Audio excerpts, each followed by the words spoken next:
Corona virus से निपटने के लिए प्रधानमंत्री नरेंद्र मोदी ने देशवासियों से सहयोग मांगा है। प्रधानमंत्री नरेंद्र मोदी ने राष्ट्र के नाम अपने संबोधन में लोगों से घरों में ही रहने का अनुरोध करते हुए रविवार को जनता कर्फ्यू का आह्वान किया। उन्होंने कहा कि आवश्यक सेवाओं से जुड़े लोगों को छोड़कर किसी को भी घर से बाहर नहीं निकलना चाहिए। उन्होंने 22 मार्च को सुबह 7 बजे से रात 9 बजे तक लोगों को जनता कर्फ्यू का पालन करने को कहा। प्रधानमंत्री ने अस्पतालों, हवाई अड्डों और अन्य स्थानों पर अपनी परवाह किए बगैर काम करने वालों का आभार जताया। उन्होंने रविवार शाम 5 बजे उन लोगों का आभार व्यक्त करने को कहा जो कोरोना वायरस से निपटने में शामिल हैं।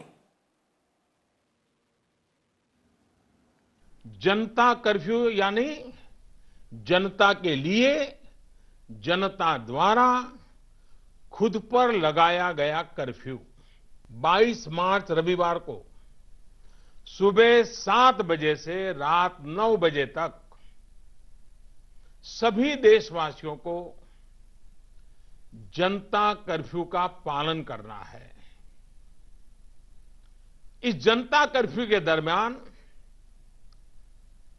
कोई भी नागरिक घरों से बाहर न निकले, न सड़क पे जाए, न मोहल्ले में या सोसाइटी में इकट्ठे हो, अपने घरों में ही रहे।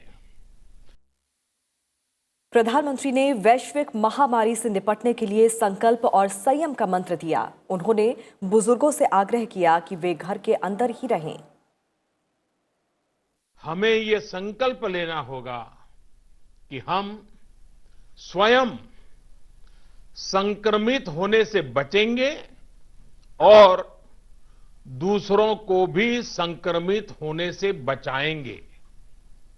साथियों, इस तरह की वैश्विक महामारी में एक ही मंत्र काम करता है, हम स्वस्थ तो जग स्वस्थ, हम स्वस्थ तो जग स्वस्थ। दूसरी अनिवार्यता है, वो है संयम। और संयम का तरीका क्या है? भीड़ से बचना, घर से बाहर निकलने से बचना। हमारा संकल्प और संयम इस वैश्विक महामारी के प्रभाव को कम करने में बहुत बड़ी भूमिका निभाने वाला है कि हमारे परिवार में जो भी सीनियर सिटीजन्स हो, 60-65 वर्ष की आयु के ऊपर के व्यक्ति हो, वो आने वाले कुछ सप्ताह तक घर से बाहर न निकलें। प्रधानमंत्री ने इस महामारी के कारण आर्थिक चुनौतियों से निपटने के लिए वित्त मंत्रालय के तहत कोविड-19 आर्थिक कार्यबल बनाने की घोषणा की है। कोरोना महामारी से उत्पन्न हो रही आर्थिक चुनौतियों को ध्यान में रखते हुए सरकार ने, भारत सरकार के वित्त मंत्री के नेतृत्व में, फाइनेंस मिनिस्टर के नेतृत्व में सरकार ने एक कोविड-19 इकोनॉमिक रिस्पांस टास्क फोर्स, इसके गठन का फैसला लिया है। ये टास्क फोर्स सारे स्टेक होल्डर से नियमित संपर्क में रहते हुए, फीडबैक लेते हुए, हर परिस्थिति का आकलन करते हुए निकट भविष्य में फैसले लेगी। ये टास्क फोर्स ये भी सुनिश्चित करेगी कि आर्थिक मुश्किलों को कम करने के लिए जितने भी कदम उठाए जाएं, उन पर प्रभावी रूप से अमल हो। प्रधानमंत्री ने लोगों को जरूरी सामान का संग्रह करने की होड़ से बचने की सलाह दी। साथ ही निजी नियोक्ताओं से कर्मचारियों का वेतन नहीं काटने की भी अपील की। संकट के इस समय में मेरा देश के व्यापारी जगत, उच्च आय वर्ग से भी आग्रह है कि अगर संभव है तो आप जिन जिन लोगों से सेवाएं लेते हैं, उनके आर्थिक हितों का ध्यान रखें। हो सकता है आने वाले कुछ दिनों में ये लोग दफ्तर ना आ पाएं, आपके घर ना आ पाएं। ऐसे में उनका वेतन न काटें, पूरी मानवीयता के साथ, संवेदनशीलता के साथ फैसला ले। हमेशा याद रखिएगा, उन्हें भी अपना परिवार चलाना है, अपने परिवार को बीमारी से बचाना है। मुख्य विपक्षी दल कांग्रेस ने कहा कि कोरोना वायरस के खिलाफ लड़ाई में वो सरकार के सभी प्रयासों का समर्थन करेगी। वहीं बीजेपी अध्यक्ष जेपी नड्डा ने कहा कि पार्टी कार्यकर्ता कोरोना के खिलाफ लड़ाई में लोगों के साथ खड़े हैं। कांग्रेस पार्टी की तरफ से हम लोग ये कहना चाहते हैं कि कांग्रेस पार्टी और उसके कार्यकर्ता सरकार के किसी भी प्रयास, कोशिश जो कि इस महामारी से लड़ने के लिए होगी, उसके साथ में पूरी तरीके से खड़े हैं। मैं भारतीय जनता पार्टी के राष्ट्रीय अध्यक्ष की दृष्टि से अपील करता हूं, हमारे 18 करोड़ जो भारतीय जनता पार्टी के सदस्य हैं, वह अपने आप को संलग्न करते हुए इस सुझाव को जो आदरणीय प्रधानमंत्री जी ने दी है और जो देश के नाम उन्होंने संदेश दिया है, उसमें अपना सकल सहयोग करें। हमारे 18 करोड़ सदस्य दिन रात एक करके इसमें अपना योगदान करेंगे, ऐसा मैं विश्वास रखता हूं। प्रधानमंत्री नरेंद्र मोदी के संबोधन से प्रेरित होकर भारतीय क्रिकेट टीम के कप्तान विराट कोहली और टीम के साथी खिलाड़ियों और दूसरे खेल के शीर्ष खिलाड़ियों ने भी कोविड-19 महामारी से लड़ने के लिए सभी भारतीयों से जनता कर्फ्यू का पालन करने की अपील की है।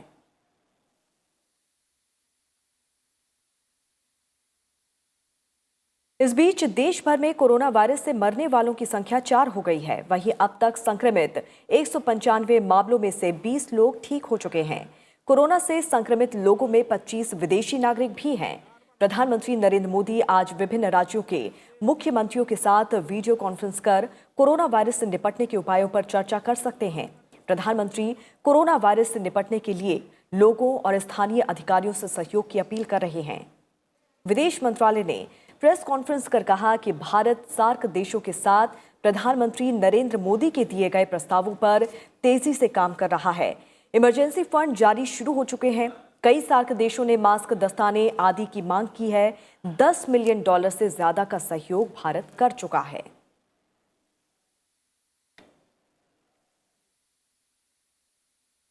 इसके साथ ही विदेश मंत्रालय ने बताया कि मंत्रालय कोरोना के लिए कंट्रोल रूम की क्षमता को बढ़ा रहा है। यहां हर दिन 400 ईमेल और 1000 से ज्यादा कॉल आ रहे हैं।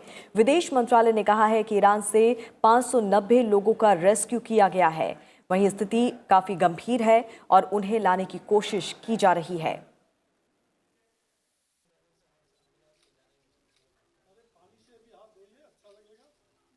कोरोना वायरस के फैलाव को रोकने पर विचार विमर्श के लिए मंत्रियों के एक उच्च स्तरीय समूह की बैठक हुई। बैठक में 22 मार्च से 29 मार्च तक सभी अंतर्राष्ट्रीय वाणिज्यिक यात्री उड़ानों पर प्रतिबंध लगाने का फैसला लिया गया है।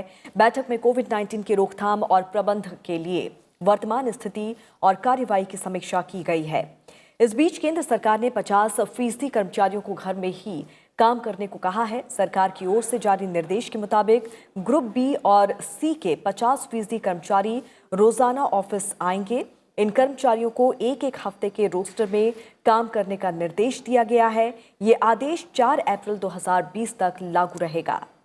भारतीय चिकित्सा अनुसंधान परिषद ने कोरोना वायरस के संक्रमण का पता लगाने के लिए 12,426 लोगों के 13,000 से अधिक नमूनों की जांच की है।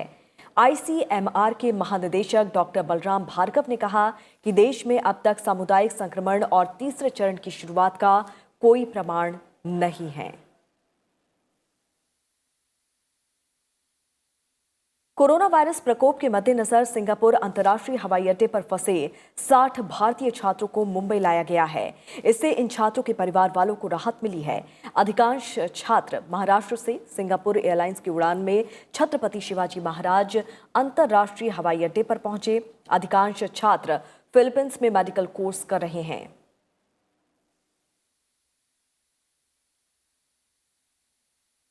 हमारी संवाददाता अनु दीवान इस वक्त हमारे साथ जुड़ी हैं। सीधे रुख करते हैं अनु का। अनु, प्रधानमंत्री नरेंद्र मोदी ने राष्ट्र के नाम अपने संबोधन में लोगों से घरों में ही रहने का अनुरोध किया है और रविवार को जनता कर्फ्यू का आह्वान किया है। और क्या कुछ अपडेट इस सिलसिले में आपको मिल रहा है? बिल्कुल अंकिता, जिस तरह से अगर हम देखें कोरोना वायरस के मामले जो हैं वो 195 पर पहुंच गए हैं। मामले तेज़ी से बढ़ रहे हैं और इसका एक ही जिसे कह सकते हैं उपाय है कि लोग जितना हो सके अपने घरों में रहें, अपने आप को और अपने आसपास के लोगों को सुरक्षित रख पाएंगे। इसी के मद्देनज़र अगर हम देखें तो प्रधानमंत्री नरेंद्र मोदी ने जनता से एक सोशल डिस्टेंसिंग की अपील की है कि अगर वो रविवार को सुबह 7 बजे से रात 9 बजे तक अपने ही ऊपर कर्फ्यू लगा के रखते हैं तो ये काफ़ी एक सहयोग साबित होगा इस सिचुएशन से, इस कोरोना वायरस की सिचुएशन से निपटने के लिए। प्रधानमंत्री की ये अपील अब लोग किस तरह लेते हैं, क्योंकि रविवार का दिन है। हालांकि अगर हम देखें तो देश भर में कई जगहों पर कई बड़े जगह जो है वो बंद कर दी गई हैं, तो कोई ऐसा लोगों के पास अब रास्ता भी नहीं है। अगर वो रविवार को सुबह 7 बजे से रात 9 बजे तक अपने ऊपर कर्फ्यू, उनका मतलब है अपने ऊपर कर्फ्यू, ना तो आसपास के लोगों से मिले, ना अपने रिश्तेदारों से मिले, ना ही किसी तरह का कोई आपसी बातचीत। बिल्कुल, और यही सहयोग यहाँ पर आम लोगों से, आम जनता से प्रधानमंत्री नरेंद्र मोदी ने मांगा है। बहुत बहुत शुक्रिया इस तमाम जानकारी के लिए। तो दुनिया के कई देशों में जानलेवा कोरोना वायरस से दहशत का माहौल है। चीन, इटली, ईरान, अमेरिका, संयुक्त राष्ट्र अमीरात, स्पेन, मलेशिया, श्रीलंका समेत करीब 170 देशों में कोरोना वायरस से 9000 से ज्यादा लोगों की जान जा चुकी है। फ्रांस में कोरोना वायरस से बीते 24 घंटे में 108 लोगों की मौत हुई है। यूरोप में 4752 लोगों की मौत हुई है। वहीं एशिया में 3417 लोगों की मौत हुई है। कोरोना वायरस से प्रभावित लोगों का आंकड़ा 2.25 लाख से ऊपर पहुंच गया है, जिसमें 85,714 मरीजों की रिकवरी हुई है। यूरोप अब वो क्षेत्र है जहां कोविड-19 सबसे अधिक तेजी से फैल रहा है। यूरोप में अब तक कुल 4752 लोगों की मौत हो चुकी है। कोरोना वायरस के कारण इटली में मरने वालों की संख्या चीन से अधिक हो गई है। कल इटली में 427 और लोगों की मौत के साथ इस विषाणु से मरने वालों की कुल संख्या 3405 तक पहुंच गई है, जबकि चीन में अब तक 3245 लोगों की मौत हुई है। अमेरिका के राष्ट्रपति डोनाल्ड ट्रंप ने नोवेल कोरोना वायरस के कारण प्रतिकूल आर्थिक परिस्थितियों का सामना कर रहे अमेरिकी लोगों की मदद के लिए अरबों डॉलर की आपातकालीन आर्थिक सहायता संबंधी विधेयक पर हस्ताक्षर किए हैं। साथ ही अमेरिका ने कोरोना वायरस के इलाज के लिए मलेरिया रोधी दवा क्लोरोक्वीन को मंजूरी दे दी है। एथेंस में टोक्यो 2020 ओलंपिक खेलों की मशाल कोरोना वायरस के खतरे को देखते हुए खाली स्टेडियम में ओलंपिक समिति को सौंपी गई। कोरोना वायरस की वजह से घरेलू रिले को भी रद्द कर दिया गया है। वहीं स्टेडियम में दर्शकों के आने पर मनाही थी। श्रीलंका में कोरोना वायरस के मद्देनजर अगले महीने होने वाले संसदीय चुनावों को अनिश्चितकाल के लिए स्थगित कर दिया गया है। यहां 25 अप्रैल को संसदीय चुनाव होने थे। वहीं सरकार ने पश्चिमी तटीय क्षेत्रों में हालात को देखते हुए कर्फ्यू लगा दिया है।